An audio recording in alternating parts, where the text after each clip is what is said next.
መስጊዶች ተገንብተው የሚያሰግድ የሚታጣበት ሁኔታ አለ የሚያስቀራ የሚታጣበት ሁኔታ አለ ያንን ችግር ለመቅረፍ በሚል ነው እንግዲህ ይሄ ሐሳብ የመነጨውና ሰፈር እንጂ ተማሪዎች ሰፈር ልጆች ማስቀራት አላማይ ቀጣይ ከዲ ተሸለምኩት በቁርአንም በኪታብ ነው የወጣሁት ከቡታጅራ አጠገብ ያለው የሚካኤል ቀበሌ በዚህ በምስራቅ ጉራጌ ዞን ላይ በየቀበሌው አንዳንድ ልጅ እንኳን ከተቻለ ሁለት ልጅ እየተደረገ እነዛም ውጪ ያሉትን እነዚህ ሰበብ የሆኑትን አላህ የዱንያ ያኺራውም ርዝቅ ይከፈትላቸው እዚህም ያሉትን በዛ መልኩ ልጆቹ ያው በአዳሪነት ነው እዚሁ እንትን የሚያረጉት ምግባቸውም ልብሳቸውም ምናኛቸውም እዚሁ ተችለው ስለሆነ የሚማሩት ትንሽ ኢንፍሌሽኑ አስቸጋሪ ነው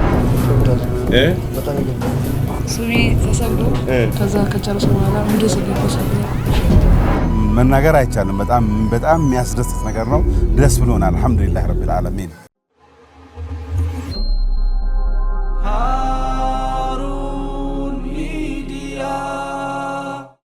ሰላም አለይኩም ወራህመቱላሂ ወበረካቱ የተወደዳችሁና የተከበራችሁ የሃሩን ሚዲያ ተከታታዮች በያላችሁበት የዓለም ዳርቻ አክብሮታዊ ሰላምታችን ይድረሳችሁ እንግዲህ ዛሬ የምንገኘው ቡታጀራ ነው እዚህ የተገኘንበት ምክንያት ደግሞ አቡበከር አስዲቅ መድረሳ ዛሬ ሲያስተምራቸው ወይም ሲያስቀራቸው የነበሩ ተማሪዎችን ያስመርቃል እዚህ መርሃ ግብር ላይ ተገኝተን ያለው ሁነት ለናንተ ለማድረስ እንሞክራለን እስከ ፕሮግራማችን ፍጻሜ አብራችሁን ተሆኑ ዘንድ በአክብሮት ጋበዝን አብራችሁን ሆኑ አቡበከር አስዲቅ ቡታጀራ ስሜ አብዱራሂም ሁሴን እባላለሁ እዚሁ ዛሬ የምንገኝበት ምስራቅ ጉራጌ ዞን ቡታጀራ ከተማ ላይ ተወልጄን ያደግኩት እና መርከዙ ከመነሻው ጊዜ ጀምሮ ስላለው ነገር አቃለው በተወሰነ መልኩ ማለት ነው እናም ደግሞ በቅርበትም ሆኜ የተማሪዎቹ ቆይታን ለማስተዋል ሞክሬያለሁ ዛሬ የተገኘንበት እለት እንግዲህ ሶስተኛ ዙር ተማሪዎችን በማስመረቅ ላይ ነውና የተገኘ ነው ከዚህ ቀደም ሁለት ጊዜ ወይም ደግሞ ሁለት ዙሮችን የማስመረቅ ስራ ተሰርቷል ስሜ ተውፊቅ መሐመድ ባላለው የቡታጀራ ከተማ ነዋሪ ነኝ እንደዚሁም ደግሞ በአቡበከር አስዲቅ መርከዝ ወይም ደግሞ የሂፍዝና የኢስላማዊ ትምህርቶች ማዕከል በኮሚቴነት እያገለገልኩ እገኛለሁ መጀመሪያ በ2013 ወይም 12 ገደማ ነው የጀመርነው የነበረው በዚያን ጊዜ 13 ተማሪዎች ብቻ ነው ተቀብለን ማስተማር ነው የቻልነው በሁለተኛው ዙር ደግሞ ወደ 25 ተማሪዎች አስመርቀናል አሁን የሶስተኛው ዙር ወደ 32 ተማሪዎች ነው ያስመረቅነው ከዚህ ውስጥ ደግሞ 30 ወንዶች ሲሆኑ ሁለት ደግሞ ሴቶች ናቸው እስከ ዛሬ ደግሞ በዚህ መልኩ ሴቶችን ያካተታል ነበርም ሰላም አለይኩም ወአለይኩም ሰላም ወራህመቱላሂ ወበረካቱ እቺ ክፍል ምንድናት እቺ ክፍል ተማሪዎች አንደኛዋ ክፍል ናት ተደራራቢ አልጋ አለው ሁለት ተማሪ የሚይዝ ነው አንዱ አልጋ ማለት ነው አንዱ ሁለት ተማሪ የሚይዝ ነው እንደው ዝም ብዬ ሳየው ግን እዚህ ክፍል ላይ አሁን የሚኖረው 1 2 3 4 5 6 ዛትሚ 12 ሰው ያድራል ማለት ነው ክፍሏ ግን ትንሽ ተጠበበች ይመስላል ስለዚህ የሆነ ሰፋ ያለ ነገር አላህ ቢሰጣችሁ ኢንሻአላህ እንመኛለን እሱ የተሻለው አላህ Subhanahu Wa Ta'ala እንመኛለን እሱ ማሻአላህ እስከዛሬ ድረስ በነበረው ነገር ከብዙ ክፍተቶችም ቢኖሩ ወይም ደግሞ መርከዙ የአቅም ውስንነት የሚያጋጥመው ቢሆንም ነገር ግን በተቻለው መጠን ትንሽ ነው ብሎ ሳይል ተማሪዎች ቁጥር ቀነሰብኝ ወይም ደግሞ አቅም ያልፈቀደም ብሎ ሙሉ ሳይተው የተወሰነ ነገር ይሻላል ከባዶ ነገር በሚል ያስመረቀ ነው የሚገኘውና ዛሬ ይሄው በሶስተኛው ዙር ላይ ወደ 31 ተማሪዎች የሚደርሱ ከወንድም ከሴትም ለማስመረቅ ችለዋል ይሄ ትልቅ ስራ ነው የተሰራው ሀቢብ ኑሪ ሁለተኛ ማሻአላህ ሁለቱ በእጅግ በሆነ ፉክክር ሁለተኛ ወጥተዋል ማሻአላህ አላሁ አክበር አላሁ አክበር ጫውታ ምናምን አይሸውደ ከየት ነው የመጣው ቲሉማን ማሻአላህ መጀመሪያ ስሜ ኻሊድ ሁሴን ይባላል የመጣሁት ደግሞ ከዚህ ከቡታጀራ ከተማ ነው ማለት ነው ማሻአላህ ምን ተሰማ ቆይታ እንዴት ነበር ቂራአት የመርከዙ ቆይታችሁ እንዴት ነበር በመመረቃችን በጣም ደስታ ተሰምቶኛል ለኔ ያው ያሳለፍነው ነገር ሁሉ ነገር አሳለፍነው በመመረቃችን በጣም ደስታ ተሰምቶኛል እንደራሴ በጣም ደስ ብሎኛል ጃቢር ከማል በኪታብ አንደኛ ማሻአላህ አላሁ አክበር አላሁ አክበር አላሁ አክበር ጃቢር ከማል ስሜ ነስረዲን ኸድር መሐሙድ እባላለሁ እንግዲህ ስለ መርከዙ ሁኔታ ቀደም ወንድሜ በከፊል እያብራራላችሁ ነበረ። እዚህ መርከዝ ለጊዜው ሰብሳቢ ነኝ ኮሚቴው። እንግዲህ ያው እንደሚታወቀው መርከዙ ያው በውጭ ያሉ ወንድሞቻችን እና እዚህም በአካባቢ ወንድሞቻችን ነው መጀመሪያ መንስኤው በውጭ ያሉ ወንድሞች ናቸው። መሰረቱ መርከዙ አቋቁመውልን ብሩን ሁሉ ነገር እየቻሉ እያስመረቅን ደግሞ ተወሰነ ወንድሞች አስነይተን እነሱም በእነሱ ተወሰነ እንትን በመውሰድ በዛ መልክ ነው እያስቀጠልን ያለ ነው። መርከዙ አነሳሱን ስንመለከት ያው እንደሚታወቀው እንደ ኢትዮጵያ በአብዛኛው በዙሪያ ያሉ ሀገራቶች ላይ እንደምንመለከተው የኢትዮጵያ ስደተኞች ወይም አረብ ሀገራት ላይ የሚገኙ ወንድምና እህቶች በኸይር ነገር ላይ ቀድመው ነውና የሚሳተፉት። ለዚህም መርከዝ መነሻ የሆኑት እነሱ ናቸው። ከወንድሞችም ከእህቶችም በኩል በአረብ ሀገራት ላይ የሚገኙ ወንድምና እህቶች ይህ መርከዝ እንዲቋቋምና በዚህ በምስራቅ ጉራጌ ዞን ላይ በየቀበሌው አንዳንድ ልጅ እንኳን ከተቻለ 2 ልጅ እየተደረገ መተው የሚሐፍዙበት ቁርአንን የሚማሩበት ዲናቸውን የሚረዱበት መድረክ መመቻቸት አለበት የሚል ሐሳብ መነጨ። በዛ መሰረት እንግዲህ ይሄ መርከዝ ተቋቋመ። ያው የቆየ ነው 2 አመት ነበር። በየክፍለ ሀገሩ በየቀበሌው ነበር የገባ ነው እናው በመርከዙ ማለት ባደራጃቸው ድርጅቶች የተወሰኑ ተማሪዎች ማለትም በአብዛኛው ለውጡታል። የዛሬው ምረቃ የተለያዩ የነ በተማርነው መሰረት ብዙ አይነት የምረቃ እንትን ተካሂዷል። በኪታብ ዘርፍም በቁርአን ዘርፍ በሂፍዝና በተለያዩ የኪታብ ጥያቄዎች በጥሩ ሁኔታ አስመርቋል። ዛሬ አንተ በምንድን ነው የተሸለምከው? ከየት ነው የመጣኸው? እስቲ እሱንም ጨምረህ ንገረን። ተሸለምኩት በቁርአንም በኪታብም ነው የወጣሁት ከቡታጅራ አጠገብ ያለው የሚካኤል ቀበሌ። አሁን እረፍት እንወስዳለን። የምናጠናው ነገር አለ። ሱራ የምናደርግበት የምንመካከርበት ነገር አለ። ከዛ የተሰጠን ስራ ላይ ነገር ካለ እዚህ እንሰራለን። የቤት ስራ ነው። እንደው ምናልባት ሁላችሁም የመጣችሁበት አካባቢ የተለያየ ነው። ከዛ ፊት ተዋውቃላችሁ። እዚህ ግን የሆነ ቤተሰብ መስርታችኋል አይደል? ምን ይሰማችኋል? አሁን እስኪ ከዚህ ሰው ጋር አሁን ተለያይታችሁ ወደ ሰፈራችሁ ልትሄዱ ነው። ዛሬ ተመረቃችኋል። ምን እያላችሁ ነው? እስቲ ውስጣችሁ ምን ይላችኋል? እስቲ ንገረን። ይከብዳል፣ በጣም ይከብዳል። ያው አላህ ደግሞ በኸይር ነገር ጀነት ያገናኘን።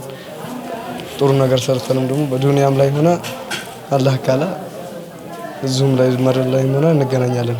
አላህ ደግሞ ዋናው በጀነት ያገናኘን። ማሻአላህ። ያው አጠቃላይ ይሄ በአሁኑ ጊዜ ያለውን የማይታወቀ ነው የገበያ ሁኔታ። ልጆቹ ያው በአዳሪነት ነው እዚሁ እንትን የሚያደርጉት። ምግባቸውም ልብሳቸውም ምናኛቸውም እዚሁ ተችለው ስለሆነ የሚማሩት ትንሽ ኢንፍሌሽኑ አስቸጋሪ ነው።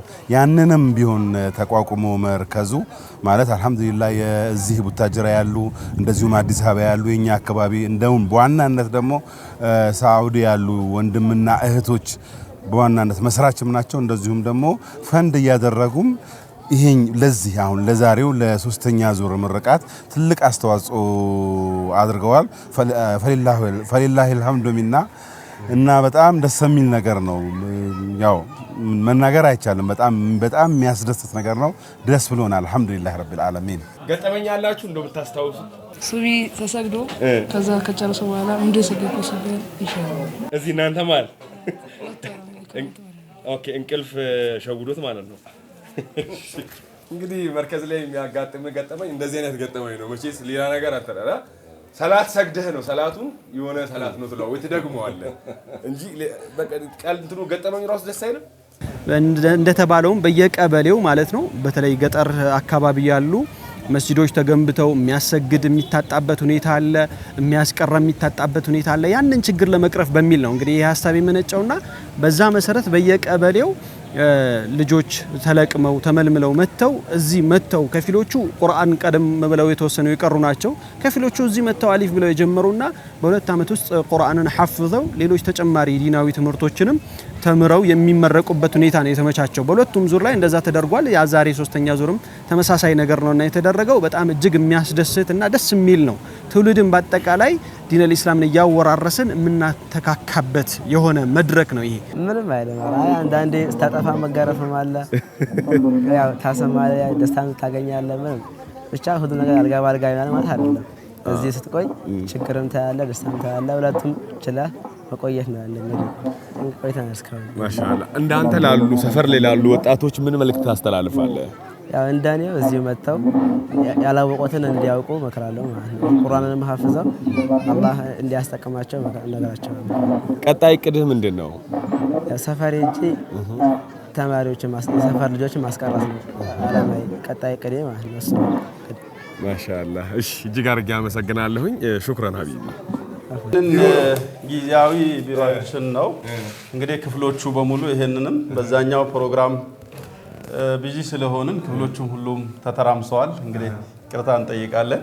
ምን ይቅርታ ስራ ላይ መሆኑን ነው ያሳየው። ይሄ ጊዜያዊ ቢሮአችን ነው። አይ ደስ ይላል። ማሻአላህ ማሻአላህ። አላህ ይጨምርላችሁ። እንግዲህ ሰፊ አዳራሽ ትልቅ ደግሞ ይኖራችኋል በቅርብ ኢንሻአላህ። ጅምራችሁ ምሰሩ ስራ ደስ ይላል። የህብረተሰቡንም ፊሊንግ ስንመለከት ለናንተ ያለው ክብር በልጆቹ መመረቅ ደስታው ትልቅ እርካታ እንዳለው ያሳያልና ይሄ ህብረተሰብ ደግሞ ምንም ብትሉት ለማድረግ ለማገዝ ወደ ኋላ የማይል ህብረተሰብ እንደሆነ እዚህ ያለው ራሱ መመልከት ይችላል። እንግዲህ ከዚህም ውጭ ያሉ መስራቾቹም ይሄንን ያሳድጉታል ብለን ተስፋ እናደርጋለን። ጀዛኩሙላሁ ኸይረን። እንግዲህ ዲን አልእስላም እንደሚታወቀው ከመልእክተኛው አለይሂ ሰላቱ ወሰላም ሰሃቦች ተቀብለው ከሰሃቦች በኋላ ደግሞ ቀጥሎ እንደዚሁ ሌሎች ታቢዒዎች እያለ በዚህ መልኩ በተዋረደ የመጣ ነውና ዲናችን ይህንን ሰንሰለት ላለማቋረጥ እኛም እንደ ትውልድ የሚጠበቅብንን ነገር እንወጣ በሚል እንግዲህ አረብ ሀገር ያሉ ወንድምና እህቶች ይህንን መነሻ ሀሳብ ጀምረውታል። ከዛ በኋላ እነሱ ከጀመሩት በኋላ ግን የአካባቢ ተወላጅ የሆኑ ወንድምና እህቶች እዚሁ ሀገር ላይ ያሉ የተወሰነ አቅም ሻል ያለ አቅም ያላቸው ሰዎች ኢኮኖሚካሊ እነሱን በማገዝ እንደዚሁም ወደ አዲስ አበባ ያሉ የዚሁ አካባቢ ተወላጆች በያለበት አካባቢን የተወሰነ ነገር የዲን አሻራ ላሳርፍ በሚል ተረባርበው ነውና እዚህ ላይ የደረስነው በጣም ደስ የሚል ነው። ሌሎችም በእንደዚህ አይነት ኸይር ነገር ሌሎች አካባቢዎችም ላይ ተመሳሳይ ነገር መስራት ቢቻል ለሌላው አካል የምናስተላልፈው መልእክት ነው። ወላሁ አዕለም። ኢስላም ውስጥ የቁርአንን ያህል ቦታ የተሰጠው ነገር የለም። ሸፋዓ ሆኖ በየውመል ቂያማ የሚያስታርቀንም ጭምር ነው ከሰራንበት። ካልሰራንበት ደግሞ በዛው ልክኛ ላይ ሊመሰክርብን የሚችል ነገር ነው። ቁርአንን ማቅራት አሁን እኔ አውርቼ የምጨርሰው ነገር አይደለም። እናም ልጆቻችን በተርቢያ በማሳደግ ቁርአን እንዲቀሩ በማድረግ ለአሁን ለዱንያችንም እንደዚሁም ደግሞ ለአኸራችንም ጭምር የሚጠቅም ነገር ነውና እኛ አካባቢ ላይ ያለው ሰው ያው ቀደም ሲል ብዙም በኢልም ብዙ የተሰሩ ስራዎች አልነበሩም። አሁን ጅምሮች በየቦታው አሉ። ይህም የአቡበከር ሲዲቅ መርከዝ አንዱ ነው። እንደዚህ መርከዞች ሊስፋፉ ይገባል፣ እንደ ሀገርም ጭምር። እዚህኛ ሁሉም የአካባቢውን ከሰራ እንደ ሀገር ይሰራል ብለን ስለምናስብ እንጂ እንደ ሀገርም እንደዚሁም ደግሞ እኛም በዚህ ጉዳይ ላይ በቁርአን ላይ በጣም መበርታትና መጠንከር መስራት እንዳለብን የሚያመላክት ነገር አለና በቃ ደስ ብሎኛል ዛሬ አልሐምዱሊላህ። እንኳን ደስ ያለ። እጅግ አድርጌ አመሰግናለሁ። ስለ ጊዜም ስለሰጠህን ማብራሪያ ከልብ አመሰግናለሁ። እንኳን አብሮ ደስ አለን። አሁንም እንግዲህ በዛ መልኩ አላህ Subhanahu Wa Ta'ala እነዛም ውጪ ያሉትንም ለዚህ ሰበብ የሆኑትን አላህ የዱንያ የአኺራውም ርዝቅ ይክፈትላቸው። እዚህም ያሉትን በዛ መልኩ ዱንያ አኺራቸውም ያመቻችላቸው። መርከዙ በደስ በሚል ሁኔታ ከዚህ በተሻለ ሁኔታ በተጠናከረ መልኩ እንዲያስቀጥሉልን በአላህ ተስፋ እናደርጋለን። ከዛም እዛም ባሉት ሰበብ በሆኑት እዚህም ባሉት ወንድሞች በተሻለ ሁኔታ እንዲያስቀጥሉልን እንግዲህ እንፈልጋለን። አላህ Subhanahu Wa Ta'ala ይሄንንም ምኞታችን ያሳካልን እላለሁ። ኢምራን አወል አላሁ አክበር በኪታብ ሶስተኛ ማሻአላህ ማሻአላህ አላህ ይጨምርለት። ኩቱብ ሲታ ብዙ የምናየው አድርገን አላሁ አክበር አላሁ አክበር። በድጋሚ አሰላሙ አለይኩም ወራህመቱላሂ ወበረካቱ። የተወደዳችሁ እንግዲህ እዚህ ቡታጀራ አቡበከር ሲዲቅ መድረሳ ያስመረቃቸውን ተማሪዎች እንደተመለከታችሁት እጅግ የሚያምር ነው፣ እጅግ ደስ የሚል ነው። እንግዲህ አስተያየት ሰጪዎቻችንም ሀሳብ ሲሰጡ እንደሰማችሁት መርከዙ ውጭ ሀገር በሚኖሩ በተለይ ሳውዲ አረቢያ ላይ በሚኖሩ ወንድምና እህቶች አስተባባሪነት ምስረታውን አድርጎ ሀገር ውስጥም ያሉ አህለል ኸይር ወንድምና እህቶች እየደገፉት ዛሬ ላይ ደርሷል። ዛሬ ያስመረቃቸው ተማሪዎች ለሶስተኛ ዙር ያስመረቃቸው ሲሆኑ በዛሬው ዕለትም ወደ 31 ተማሪዎች ሁለት ሴትና 29 ወንድ ተማሪዎች በሂፍዝ የተመረቁ ሲሆን ዛሬው መርሃ ግብር ላይ ከፍተኛ ውጤት ላመጡ ተማሪዎች የማበረታቻ ሽልማትም እንዲሁ የተበረከተላቸውነት መታዘብ ችለናል። እንግዲህ ይህ መርከዝ በጅማሮ አላማው አድርጎ ሲቋቋም ሲመሰረት የነበረው በተለያዩ የገጠሩ ክፍል ላይ የሚኖሩ ወንድሞች የዚህን የቁርአን እድልን አግኝተው እዚህ ተመርቀው ወደ ቀያቸው ደግሞ ተመልሰው በመሄድ እዛ አካባቢ ያሉ ወንድሞቻቸውን እህቶቻቸውና እዛ ያለውን ማህበረሰብ ቂራአት ያስቀራሉ ብሎ አስቦ ከተለያዩ የገጠር ቀበሌዎች ተማሪዎቹን መልምሎ አምጥቶ በተመላላሽና በአዳሪ መርሃ ግብር እዚህ ያስቀራ እንደነበር መረጃዎችን ማግኘት የቻልንበት ሁኔታ አለ። አሁንም መርከዙን ከዚህ በተሻለ ሁኔታ አጠናክሮ ቀጣይ ለማስቀጠልና ቀጣይ ላይም ውጤታማነቱ ከዚህ እያደገ ከፍ እያለ ብዙ ቦታዎችን ተደራሽ ለማድረግና ከዚህ ቁጥሩን ጨመር አድርጎ ልጆችን ለማሰልጠን የሁሉም ድጋፍ እንደሚሻው ጭምል አስተያየት ሰጪዎቻችን መልእክታቸውን ያስተላለፉበት ሁነት ነው የነበረው። እንግዲህ እዚህ የተመራቂ ተማሪዎችንም ቃለ መጠይቅ አድርገን ሀሳባቸውን ስንወስድ እናንተም እንደተመለከታችሁት ከዚህ ተመልሰን ሄደን እዛ አካባቢ ያሉትን ወንድሞቻችንን ደግሞ እናስቀራለን ብለዋል። ይህንን እድል ደግሞ ያላገኙ ወጣቶች ወደዚህ መርከዝ በመምጣት ይህንን ቂራአት እድሉን እንዲጠቀሙበትና ቀርተው ተመልሰው ማህበረሰባቸውን ሄደው ደግሞ እንዲያስቀሩ መልእክት ጭምር ያስተላለፉበት ሁኔታ ነው ያለው። በዚህ በመጣንበት አጋጣሚ ሌላ የተመለከትነው ነገር ደግሞ የአካባቢው ወጣቶች እጅግ በጣም ደስ በሚል ሁኔታ ተቀናጅተው ተባብረው ይህንን መድረሳ ምረቃ መርሃ ግብሩን ሲያሳልጡ የተመለከትንበት ሁኔታ አለ። እጅግ ደስታ እጅግ ነሻጣ ይታይባቸዋል። እንዲህ አይነቱ መርከዞችን ማገዝ መደገፍ ደግሞ የሁላችንም ድርሻ ነው እያልኩኝ እዚህ የነበረንን መሰናዶ በዚህ ለማጠናቀቅ ወዳለሁኝ። ስለ አብሮነታችሁ እጅግ አድርጌ አመሰግናለሁኝ። ሰላም አለይኩም ወራህመቱላሂ ወበረካቱ።